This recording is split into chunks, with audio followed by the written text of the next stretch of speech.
I changed the card because you were fucking stealing my money. Yeah, man. 3, 2. Hey, it's Matt Pinfield. Welcome to our show. We call it In a Lonely Place.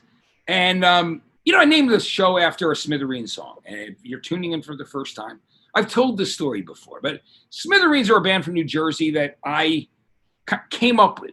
They did one of their first shows at a college radio benefit with me. And, they had many hits in the 1980s. And in the early 90s, too, they had some alternative hits as well. But they were a great band from New Jersey. And they were my friends. And we were super proud of them when they were, doing all the things that they were doing. And I loved the name. I just came up with the name In a Lonely Place because, I live by myself.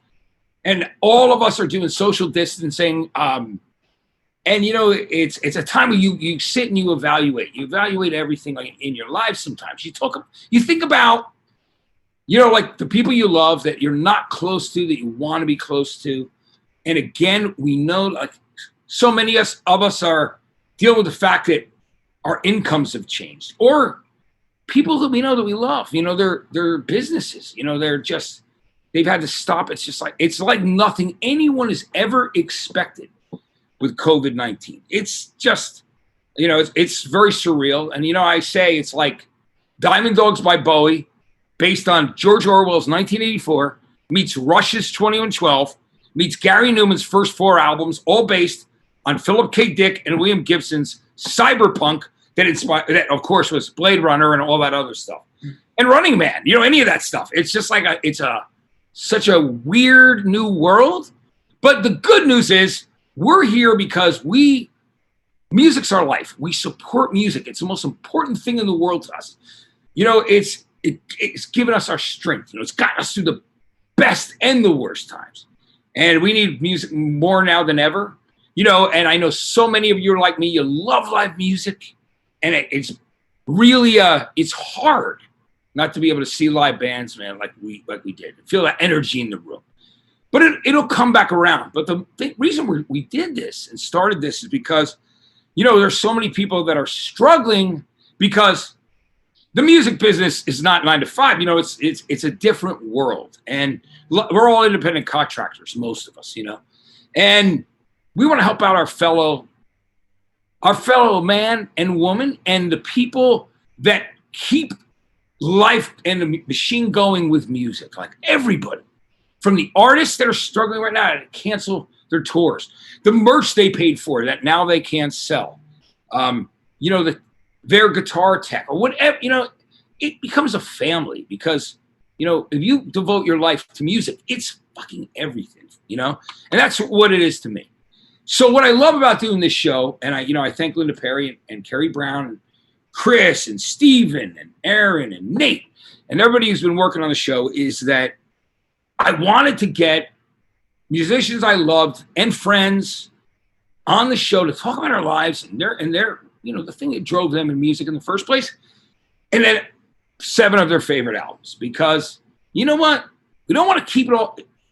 We all know that you know, if you sit and watch the news all day, it's like a bummer. You know what I mean? It's like, got to take a break from that shit, you know? So that's what we're doing here. So I want to introduce you to our guest. And, you know, I love him. I discovered him through a friend of mine who's like, I hired him to do, you know, he was an A&R scout at Columbia. And now he manages a bunch of songwriters and producers. But that's not where he stops. Like, it's not like, oh, well, that's my job.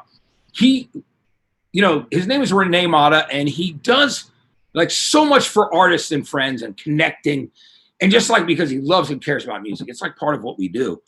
And he turned me on to the artist that I'm going to introduce you to right now. And absolutely one of my favorite artists that I've discovered, you know, in the last couple of years. And it's Danny Rocco, and you know him from the name Des Rocs. Danny, what's up, buddy? How are you? I'm good, Matt. How are you?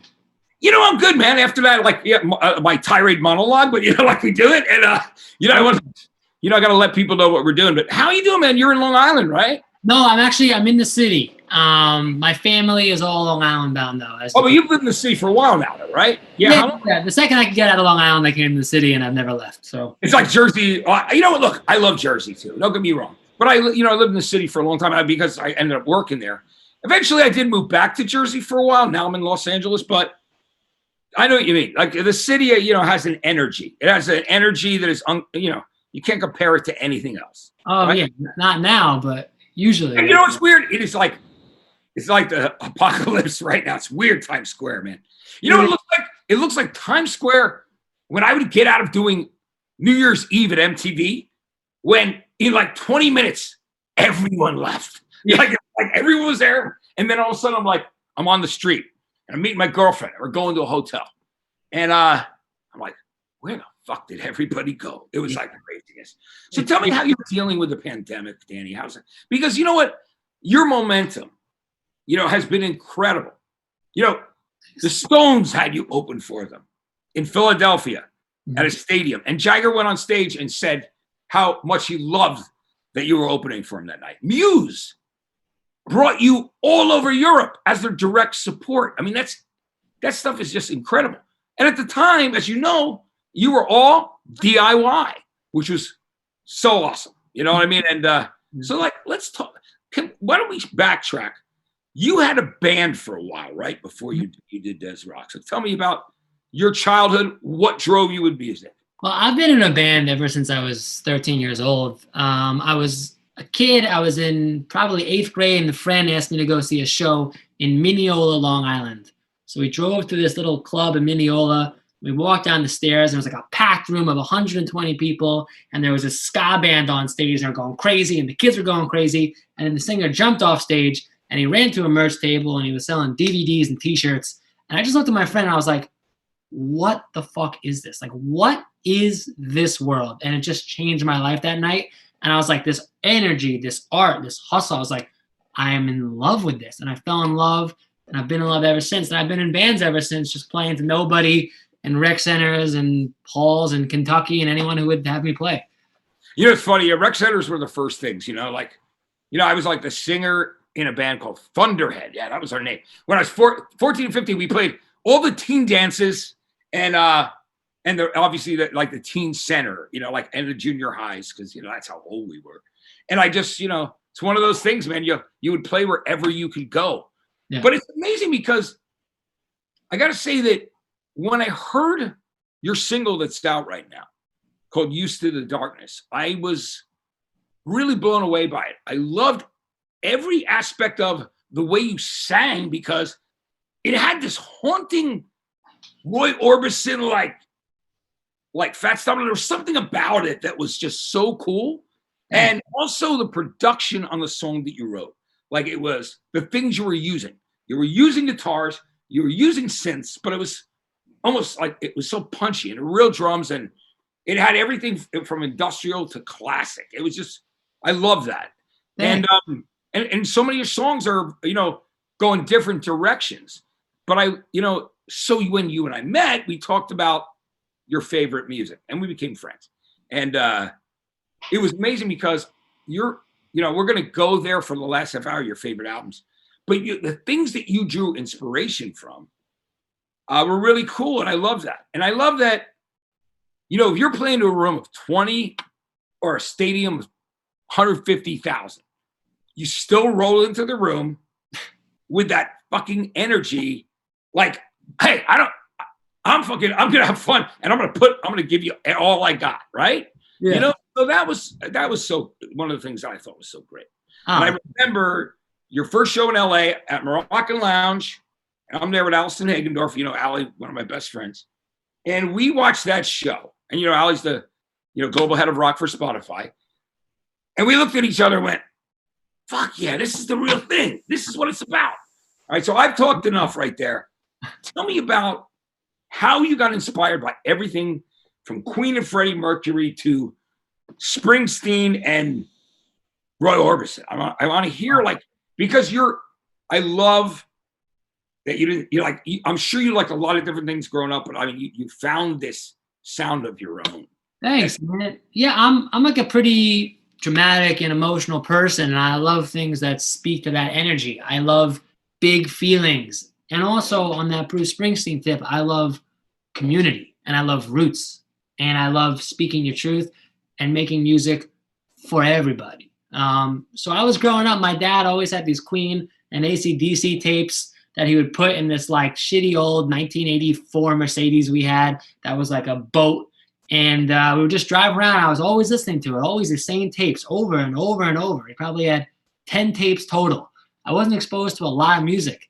And I just fell in love, and it was so ingrained in my DNA that when I burst out of that little bubble out of the passenger seat of my dad's Mercedes, it kind of bled into everything else, everything modern, all the stuff that was popping at that time when I was in high school. But what did you love then? Because I want to hear about that stuff too. Yeah, I fell in love with bands like Brand New. They're great. I fell in love with the Killers. Oh, I know you have a rich history of in many different ways. Yeah. And bands that were really a part of scenes, but doing something very different within those scenes. And I always respected those bands and loved those bands the most. Yeah, it's great, man. It's amazing. And it's funny because we were talking about Brand New recently as well. And, I love those guys. I saw them do Your Favorite Weapon, like those early shows. And, and then Jesse would come up, his dad too, to K-Rock to be on the air with me. And then Jesse just got didn't want to do any interviews or do any press or do any promotion for his records. Okay, it was kind of disappointing. I love them. And I love those albums. But when The Devil and God, that album came out, there was a song called Millstone on it. And I was playing it on Sirius XM. I had a show before, it was on this channel left of center, before it became Sirius XMU, before they merged the two stations. So I was doing a show called Matt Pinfield Plays Whatever the Fuck He Wants. And Howard loved the name. You know what I mean? So it was I just go on. And Bob Lefsetz, this guy who writes this industry letter, can be very scathing and, also very supportive. said the nicest thing ever. He said, like, he goes, Matt Pinfield was fine on MTV. Like, I was more than fine, in my opinion. But, he was like, there's that little, I don't know if I was really into him, if he said something about being one-dimensional. And I was like, yeah, whatever. He goes, but I listened to him last night, and it was like driving home with your best friend, talking about music. And you know what song he talked about? Brand New's Millstone. And I loved that fucking song so much. I played it back to back with an acoustic version of Boys Don't Cry by The Cure or whatever, or Elvis Costello, something great. But the point is that Brand New were such a great band, but it's weird how they kind of went off in this direction. I just, and they're very proud Long Island band, like Taking Back Sunday and all those bands at that time. I love those records. You know what I mean? Oh yeah. So talk to me about that. Thursday from my hometown.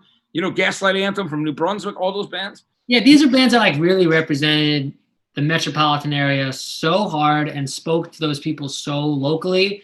And I remember just seeing these bands in places like rec centers, which are like, as we were talking, like the biggest patron saints of arts, I think, out of any other institution out there. Rec centers, those basement shows, right? The basement shows were great too, right? Yeah, and it was like such an energy, such a scene. But I never really made music like that. I was always, again, like I had this different kind of inspiration I was drawing from. So I would always be playing these shows with all these kind of emo bands and like brand new knockoffs. And I would be making music that I wanted to play to like 80,000 people. And I was looking like an idiot when I was 15 years old. But I just kept making that same music. And eventually people started to like it. So, Yeah, I mean, it's amazing to me. Like, I know you're following because you can actually trace your following is worldwide. I mean, and there's areas like South America and the UK where you've got an insane following. Thanks. Man. And do that without a record label, which is... I'm on sign, yeah. Yeah. And, songs like Out of My Mind, which is another one that I absolutely love. The songs just they're so cool. And then there was also Let Me Live, Let Me Die, which, it was licensed for a lot of stuff, right? Like the thing that was keeping you alive, and, people know this as musicians, was, sync rights where they used them for TV shows, commercials, and Used to the Darkness and Let Me Live, Let Me Die, have been licensed quite a bit, right? I mean, it's... They've got a lot of love, yeah. And I think there's like a stigma about that with bands, but now everyone kind of embraces it because, Well, there was a time when everybody was so fucking up in arms that they used the Beatles Revolution for like a sneaker ad.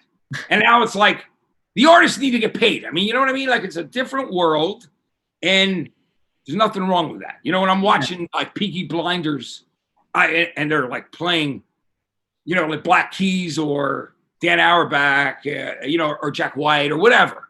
I love hearing this stuff. And I'm always happy when I hear a band I love song because I know they're getting paid for it and they deserve to be. Right? Yeah, man. I mean, I think I'm like the least cool person I know. And I hate when artists try and play it cool. It's like when I saw my song in a commercial for like Borderlands 3, the video game, it got me so pumped up. I was so excited. It was a bunch of robots and aliens shooting and killing each other. And it was like the craziest thing I ever saw. And there was this record that was birthed out of my soul and my hands blasting in the background. I was like, this is so epic. I loved it. You know what I mean? It's like, I don't give a shit about that kind of thing. I love it. You know what I love about that is, I love that, and this is the thing that's really interesting. And I love that you're like, and I'm the same way, right? You know what? And, I've done, metal, alternative, everything.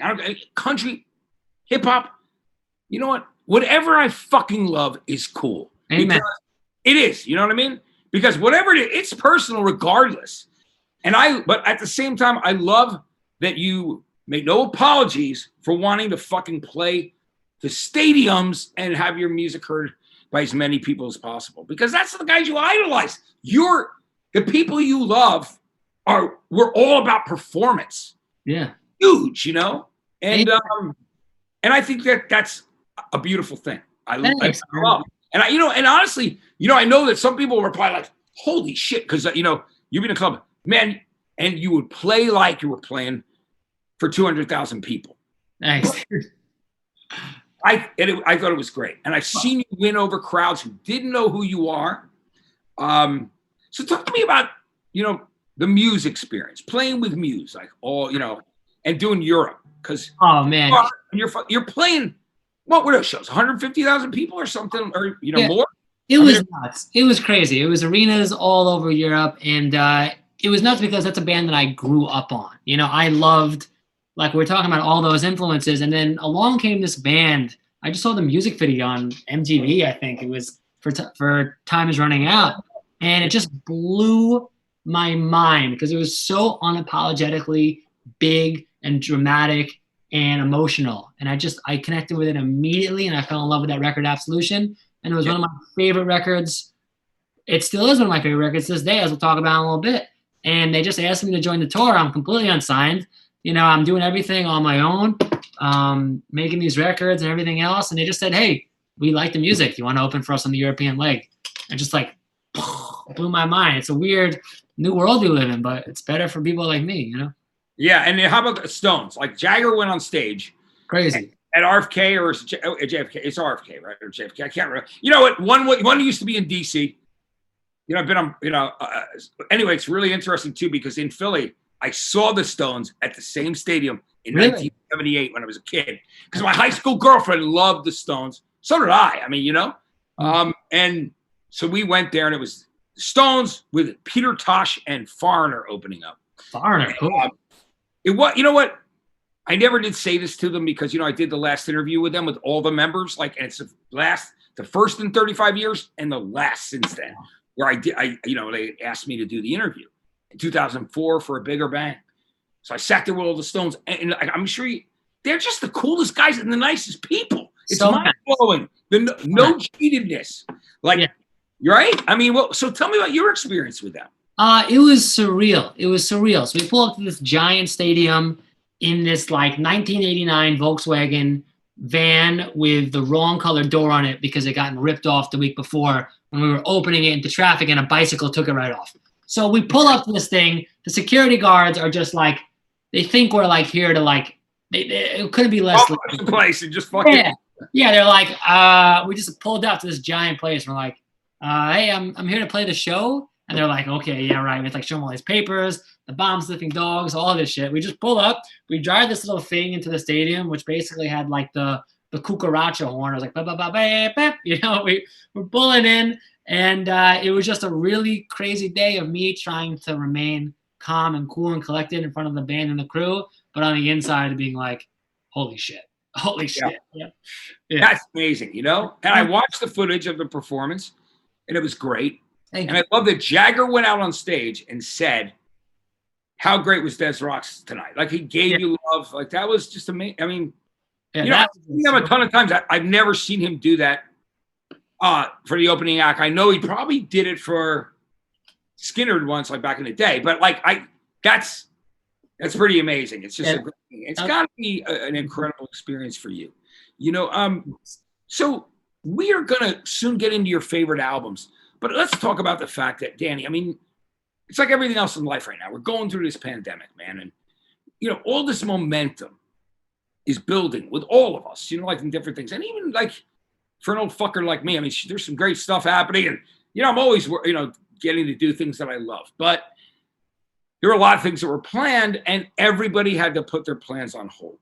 And even more deeply, there's, the issue that it plays with your mental health because, you love your families, you love your friends. You're worried about the fact that, I've lost 3 friends already, and I got a call from my one daughter a couple hours ago, and she's like, Dad, I don't feel good in New York. And I was like, Jessica, she, I won't lie. It got me really scared, man, but I'm just going to stay strong for my daughter. But, I worry about everyone, my friends.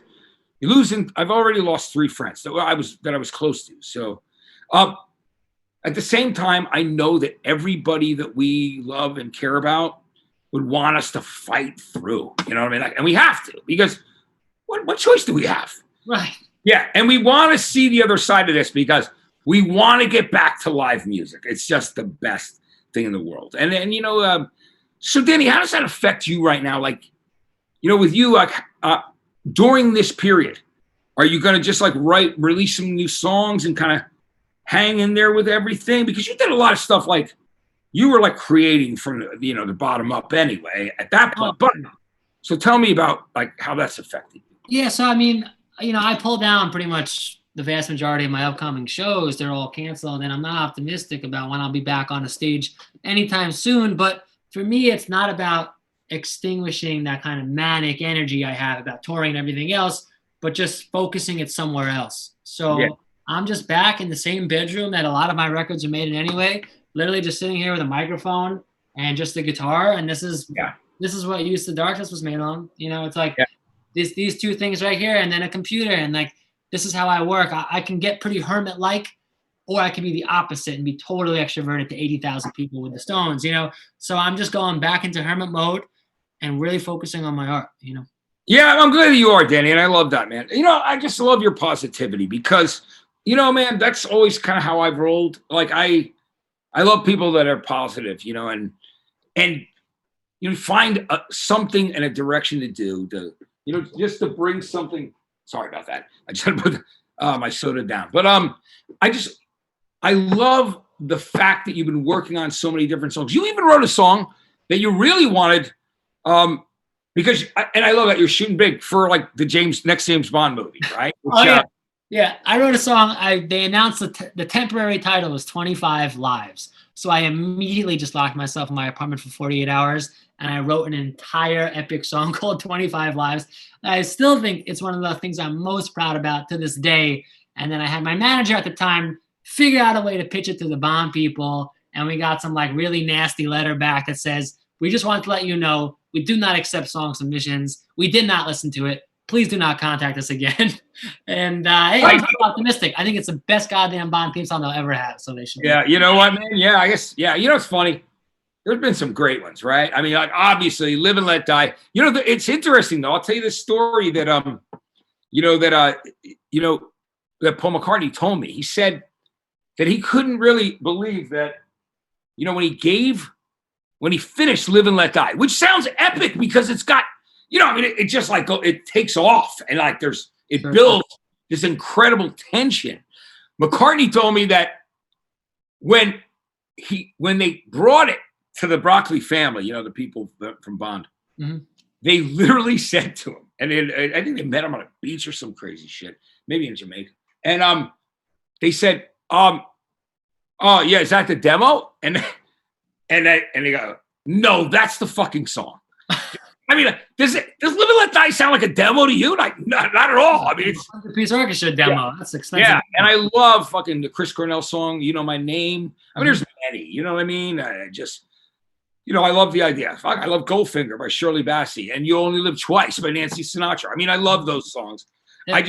There's something about, that franchise and those songs that's really cool. So you know what?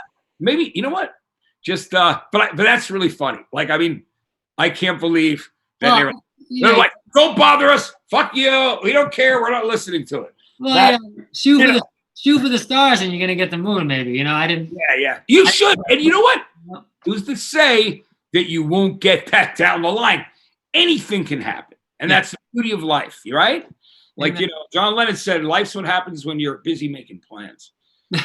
We figured that one out, didn't we? You know what I mean? Like, anyway, love that. A little dehydrated. I'm ready, Danny, to literally start talking about your records that you again. It's unbelievable. What are they doing here? Hold on. Oh, something else is going on. Yeah, I'm getting a text from the Crow. So let's talk about the records. You picked 7 albums. It's one of the things we do with the show In a Lonely Place. I love to hear about your favorite records, the ones that shaped you, the ones that got you through, and really defined you as a human being and as a musician. So we'll start with the one we were talking about before, an album I love, Absolution by Muse. Mm-hmm. I mean, for you loving that, growing up and seeing the Time Is Running Out video or Stockholm Syndrome or, songs on that record, like, a bunch of great ones. And, tell me why that, I know why by knowing you because of how you see them. And they are a band, like I said, that, I introduced on stage at Madison Square Garden. I introduced them at Prudential Center in Jersey. And fucking the shows are epic. So tell me about when you told me how you first heard it, but tell me about why you love the album overall. I love the album because it's a journey and there's so much dynamic that I feel like I'm listening to like a modern Beethoven, and it incorporates so many different elements so well. And Yeah. for me, that's what I'm always striving to do in my productions, blend together so many different worlds and create something new out of it, And I discovered these records like in a vacuum. Like I listened to this whole record. I didn't know any other Muse records. I didn't even know there were 2 Muse records before it, So I just enjoyed it as is. And I didn't have like a critical lens of like, oh, how is this the progression of the sound now that it's album 3? The joke is an origin of symmetry, right? You didn't you're just like, I'm playing this on its own. Yeah, I didn't know about those records. I was just enjoying it for what it was. And I had this sort of innocence that I think you only get when you're like a teenager, that I was able to enjoy it and let it soak in so much more because I had no critical brain at that time, So I just took it in, and it has a special place in my soul forever. Yeah, it's such a great record, man. And then Black Holes and Revelations came out after, which I also love. Unreal. So much. They were on such a roll that was like, and the idea that, like, there's no question that Matt Bellamy is one of the most talented people in music. He's just unreal. Insane how great he is, And he's the nicest guy in the world. He really is. He's a sweetheart, man. He is. Those guys are so cool. So cool. And, and they played every large stage in the world. And they're still just great guys. And, Matt Bellamy's dad was in a band, called the Tornadoes that had the first #1 record in America ever by a British band called Telstar. Kidding. Instrumental. And when I found that out, I remember telling Jonah Hill was doing an interview with me, and he goes, "Yeah, I like this band. I've been listening to this weird, like, cool instrumental band called the Tornadoes. I found this thing." I go, "Do you know that's Matt Bellamy's father?" He goes, "Are you fucking kidding me?" So it was really cool. They did this song about the satellite in the sky, and it's the first, before the Beatles, the first #1 record. And his dad, he told him some great stories about like how Joe Meek was this really unbelievably famous producer who made all the independent records in his house, but he lost his mind from doing speed. But he was also paranoid because literally they were trying to fuck him over, like a lot of the industry people. But a lot of it he imagined. And he was a guy who like came up with stamping your feet in the bathroom and all that shit that Dave Clark 5 did. Joe Meek came up with all that stuff and did the Tornadoes record. But there's a great cartoon that's out there in the series that's on YouTube with me telling stories for 2 minutes each. And it's called Rock Stories with Matt Pinfield. And there's the story that Matt Bellamy told me about Joe Meek getting pissed at those guys when they not liking the way, and as a producer, they're playing. And he threw the fucking mixing board, literally down the stairs and almost killed his father. He was just lost his fucking mind. That's a great story. But anyway, that's something you should check out and look into. I got some homework to do. Yeah. Here we go. So let's talk about Roy Orbison, man. And because what an incredible voice, loved by so many people. And you picked Black and White Night as the album that you was one of your favorites. Tell us why. I mean, it's just such a statement of an album. It's so different than anything that came before or after it. And it has so many incredible features on it too, where it's just this like epic journey of Roy Orbison's greatest work and then the people singing with him who are so inspired by that work. And and it's just without a doubt one of my top. And you'll see a lot of these albums that are my favorites are live albums because I listen to so many live albums because that's where I live and that's what I dream about. Yeah, and that's really cool because it's interesting because there have been live albums in history that are so important and other ones where it just doesn't hit the level. And some that are phenomenal, and as you grow up with records that you love, and sometimes if you listen to the live album first, it's like when you hear the studio one, you're comparing and you're like, it becomes ingrained into your brain. So it's not right unless you hear it that way. I mean, like bands I tour with and I hear the same songs every single night and I don't listen to the recorded versions. It's really weird when I actually end up hearing the record. It's just like, oh, that's how they recorded that? It's way better live, Yeah, I mean, you toured with Glorious Sons, Grandsons, so many great people. Mm-hmm. What a great tour that was with you guys in Glorious Sons, that last tour you did. Yeah, they're amazing. I love that show that night because as different as you guys are, both of you are great. And it was, yeah, it's one of the last shows I saw that I love. I mean, maybe I saw a couple things after that, but Thanks, man. it was like right before all the shit went down, I love that venue too. That was really cool. Yeah. But the El Rey, right? Yeah, I've never been. It's so cool. Yeah. Yeah, it was a fun night, man. I'm glad we did that. That I came down. I wouldn't have missed it for the world. You and then the last show I saw, I think was Mondo Cosmo Josh, man. He played at the hi-hat. And you know what? It was late. I was tired of shit. I still went. And I'm so glad I did, But anyway, so let's talk about the Strokes. You picked Room on Fire as your favorite Strokes album. You're a New York guy. Obviously we love the New York Strokes thing and what an era that was of all the shit that was going on down there. Like everybody, yes, bravery. Of course, it meant everything everywhere else too, like Hives, White Stripes, Killers. I mean, it's just like it was a great, exciting time where people were kind of bringing in that old style of garage rock and working on it. So explain to me why you love that record. Yeah, I think it really goes back to identity. I was 30 minutes outside the city for most of my life, and I was swirling around in this kind of Long Island scene and going to all these shows. But just 30 minutes west was this whole crazy thing that was going on with New York music. It was so different. It was Arlene's Grocery and everywhere, like all those shows, you right? So different. And I kind of had this fantasy of growing up and escaping out of Long Island, which is a 30-minute train ride away, and just living in this place. And by the time I got to New York City, it was just way before my time, and it was long gone. And I came to a place that just had the shells of these bands and nothing quite like it. But they're such New Yorkers, and they represent the city in a way that I'm just always in awe of. Yeah, it's great. I mean, I love them, and that's a great record too. And they're awesome guys, in every way. Nick Valencia tells a story about I know he's going to be on the show soon, but it's funny because he said he met me when he was 14 on the street, and he said, "Man, you were so nice to me. You talked to me like for 10 minutes." And then he met me again at a bar, and I was shit-faced, like when he was underage. But he was like, it was like, he's probably 19. And then 5 years later, like the biggest band in New York City. And I love those guys. And I just think they're just such a great band because they capture that spirit of what downtown New York City, Lower East Side is about. Mm-hmm. And I'll never forget when they played.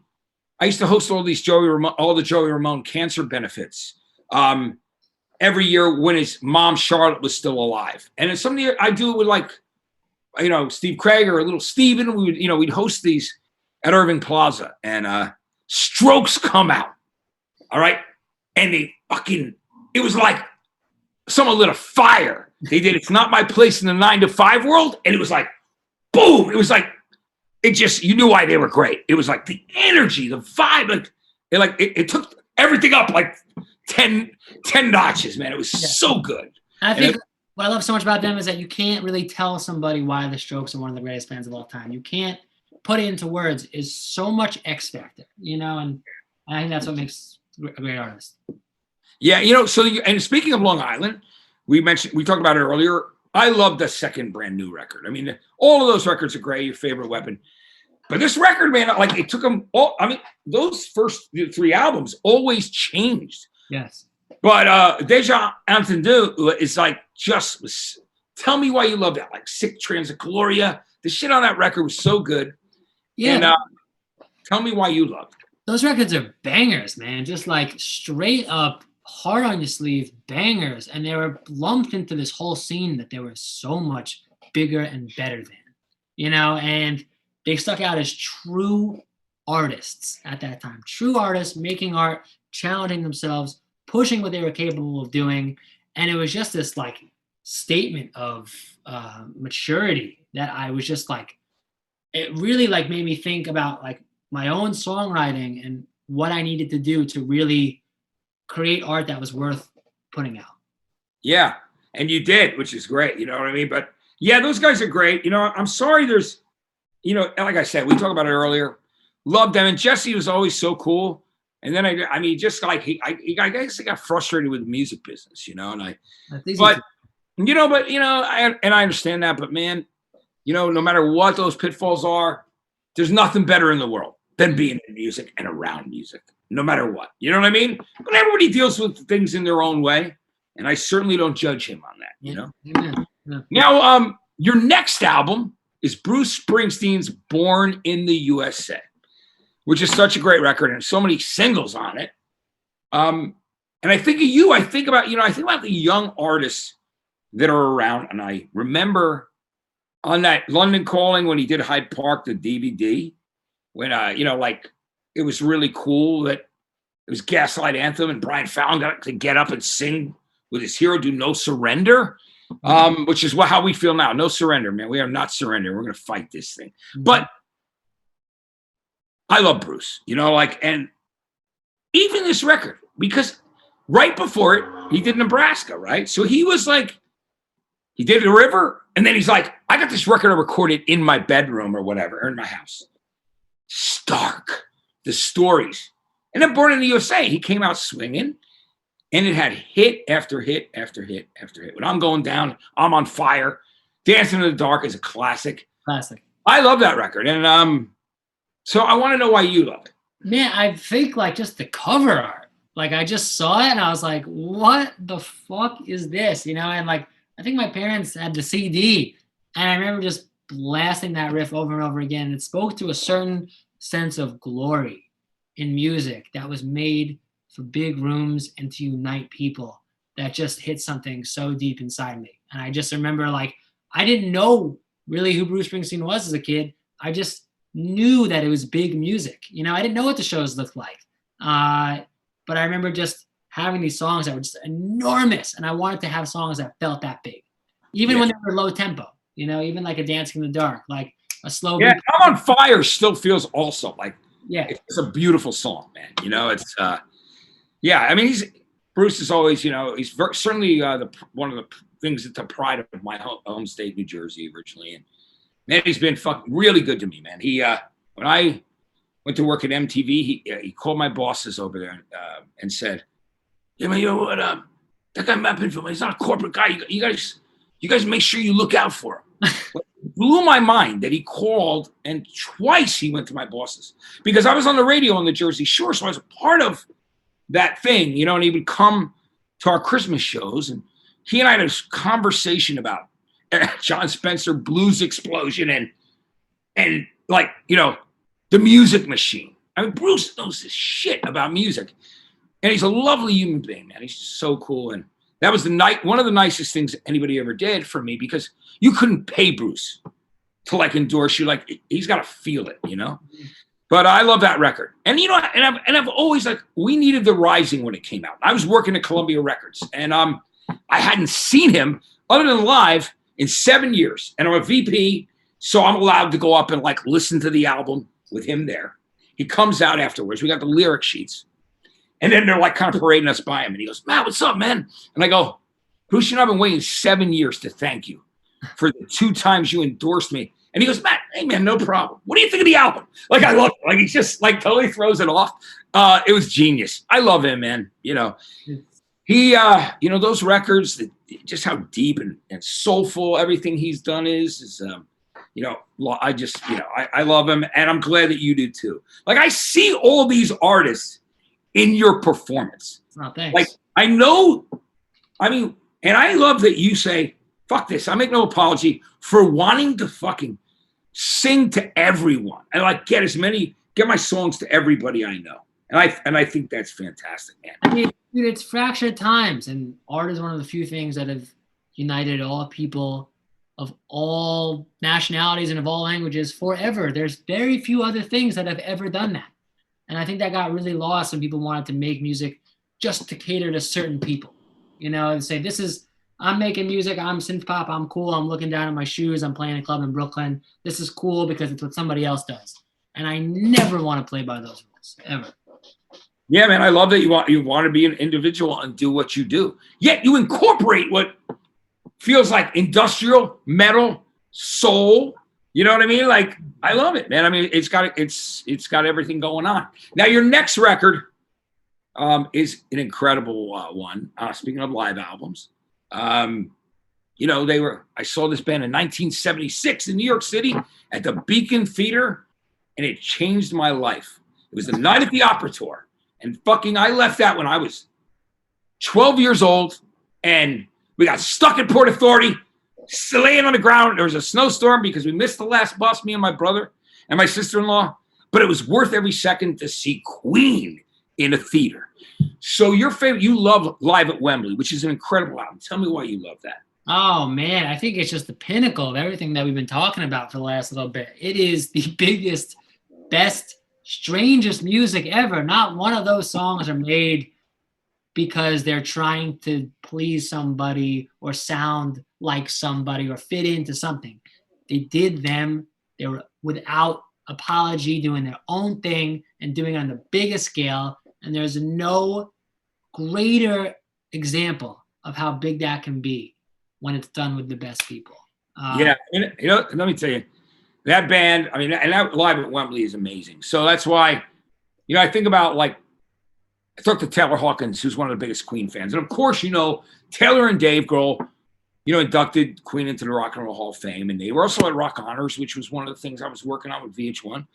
And that was the first thing me and Taylor Hawkins bonded over was Queen, because, we love that so much. And we think about it, and, they were so unique, all four of those guys. Mm-hmm. And what was so crazy is they all could write great songs. Only John Deacon didn't sing, right? But Freddie was truly one of the greatest frontmen ever. Yeah. He just didn't give a fuck. And when I was a kid and I saw him walk out on stage and sing "Now I'm Here," and then go into, all those songs, from Sheer Heart Attack and Night at the Opera, Queen 1 and 2, I was just blown away. And I was in the nosebleeds, I was probably in the next to last row.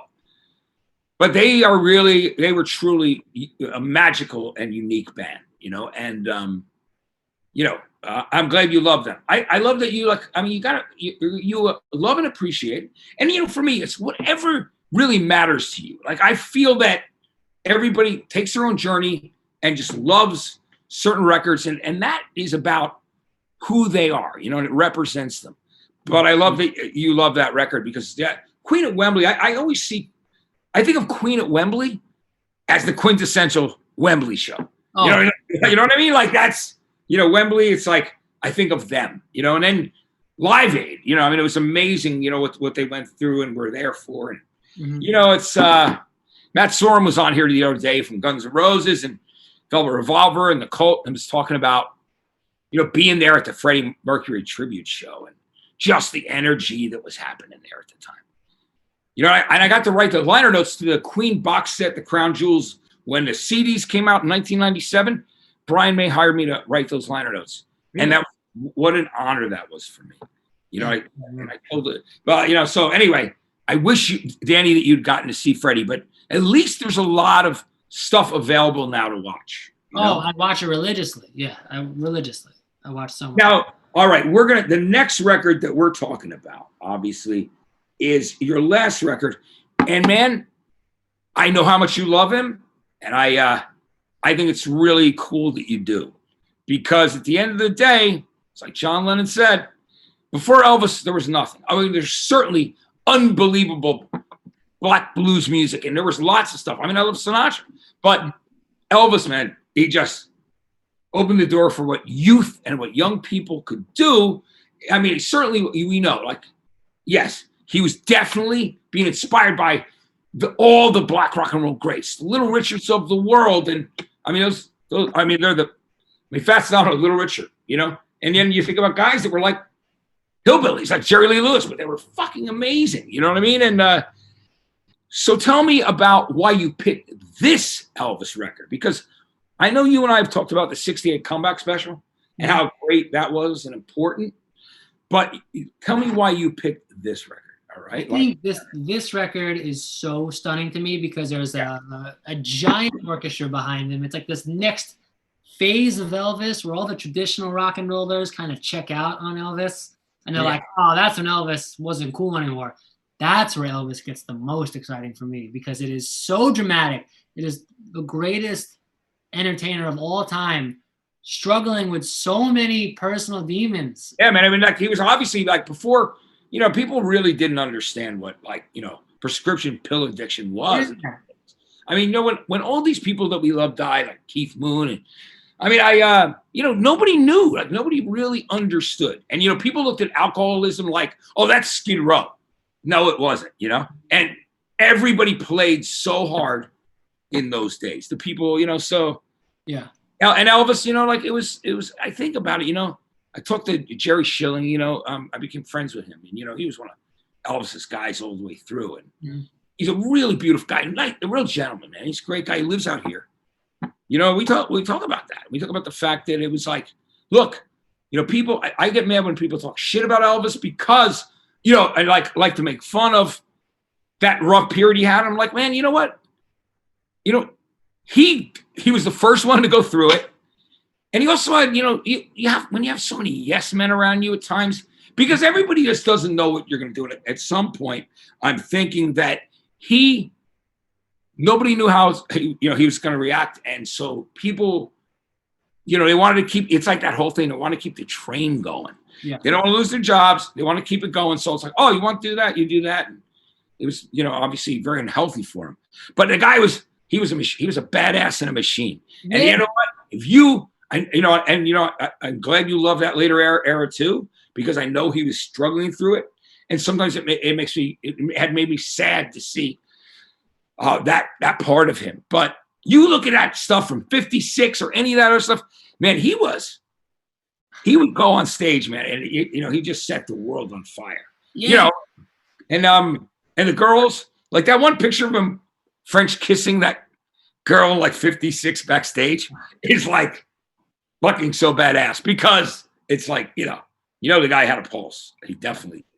No, but he was one of the greatest vocalists of all time. And and you know what? He it was a sad loss, man. That year we lost him and Mark Bolan of T-Rex right after that. And it was like, it was just right now we're losing people, and it's rough. And but you know what? Music keeps us getting through it, Danny. And so is there something you want to say to young artists? Because Danny, you've done things really. You've been doing things your way, which is like, and proving to people that you can actually get things done. Your singles climbing up the charts.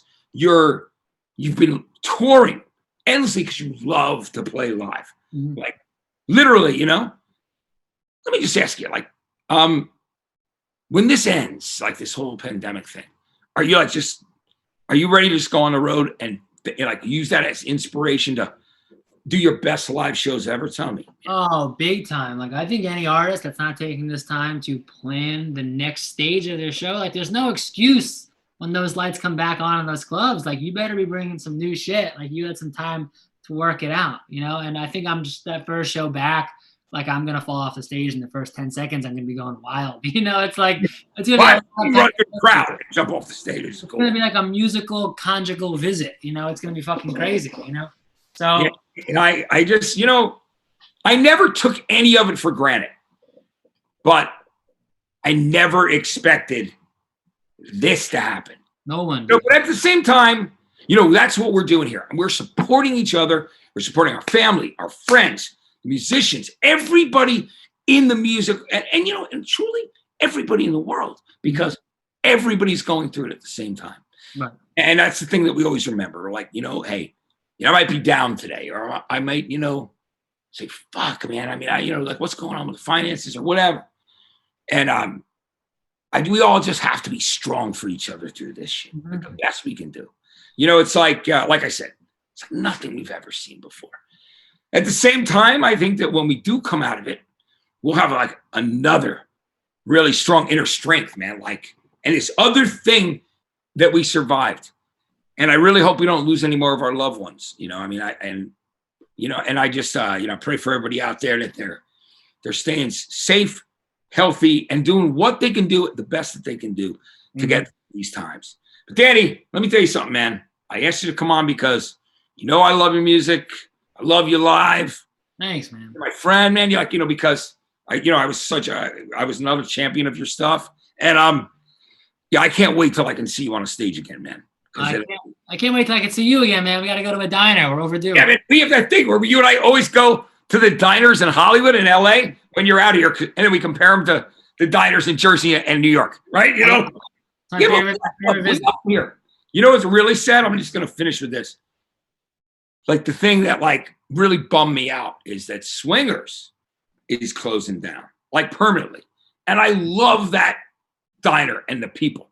You know, it was all like these cool tattooed, like waitresses, and the jukebox was great, like the one-on-one coffee shop that you and I have gone to. Mm. And the food was awesome. And it just had a vibe. So when they put in the newspaper that it was closing down, I'm like, just another effect of how this is really changing people's lives. Mm-hmm. And, we just got to navigate through it, man, Anyway, so I loved having you on today, Danny. Thanks for having me. Thank you so much for taking the time, brother. Thanks. Pleasure. And I will see you on the other side of this shit. You know it, all right? I know we will. Absolutely. All right, guys, that's Danny Rocco, Des Rocs. Go to what, I don't know how if you listen to Spotify, Apple Music, however you love your music to be delivered, go check it out right now and listen to Used to the Darkness and Out of My Mind and check all the stuff out. Because Danny's always releasing and creating stuff and EPs. And a perfect example of the DIY thing and the power in your own hands that can actually still help you get to your dream. And I think that's a beautiful, beautiful thing. So, Danny, thanks again, brother. Love seeing you, man. This is called In a Lonely Place. I'll be back with you tomorrow with my friend Mark Foster from Foster the People. In the meantime, I want to thank Linda Perry, Carrie Brown, Chris Trevero, the rest of our crew out there, Nate, Steven, Aaron, and everybody who makes this possible. All my friends who are coming to do this show. You guys have a great night. I'll be back with you tomorrow. Keep the music in your heart.